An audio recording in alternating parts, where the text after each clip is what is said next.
Hello, good afternoon to all. দেখো, এটাও একটি ধানের জমি এবং এখানে দেখো প্রচুর দেখতে পাবে এখানে এগুলো অ্যাজোলা হয়েছে। হ্যাঁ, এবং এর পাশাপাশি বিভিন্ন ধরনের দেখো স্যালভিনিয়া হয়েছে। কি সুন্দর জাত, এক ধরনের উদ্ভিদ, জলজ উদ্ভিদ। আচ্ছা, প্রথমেই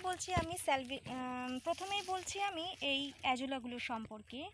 আসলে অ্যাজোলা ধানের জমিতে খুবই একটি প্রয়োজনীয় জলজ এক ধরনের আগাছা, আমরা যাকে বলেও থাকি। কিন্তু এটি ধানের উৎপাদনে প্রচণ্ড হেল্প করে, কারণ এটি জলের মতো ধানের জমিতে নাইট্রোজেন সংবন্ধন করে, যার ফলে ধানগুলিতে বৃদ্ধি হতে, পুষ্টি প্রদান করতে খুবই হেল্পফুল হয়। আর ওদিকে দেখো স্যালভিনিয়া হয়েছে। স্যালভিনিয়াগুলো আসলে বিভিন্ন ধরনের পলিউশন, বিভিন্ন ধরনের দূষিত পদার্থ সেগুলোকে অ্যাবজর্ব করতে পারে। হ্যাঁ, তো সেই জন্য এগুলো খুবই একটি গুরুত্বপূর্ণ জলজ উদ্ভিদ।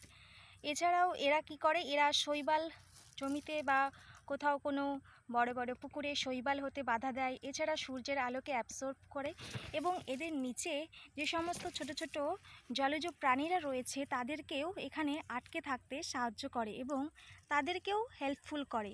তো স্যালভিনিয়াও খুবই সুন্দর এক ধরনের জলজ উদ্ভিদ এবং এর পাশাপাশি অ্যাজোলাগুলো খুবই সুন্দর জলজ উদ্ভিদ। এরা প্রচণ্ড হেল্পফুল করে। দেখো, এটা হচ্ছে ধান ক্ষেত এবং এখানকার ফসলগুলো দেখো প্রত্যেকের খুবই সুন্দর হয়েছে। তো ধানের জমিতে অ্যাজোলা খুবই গুরুত্বপূর্ণ ভূমিকা পালন করে। Thank you.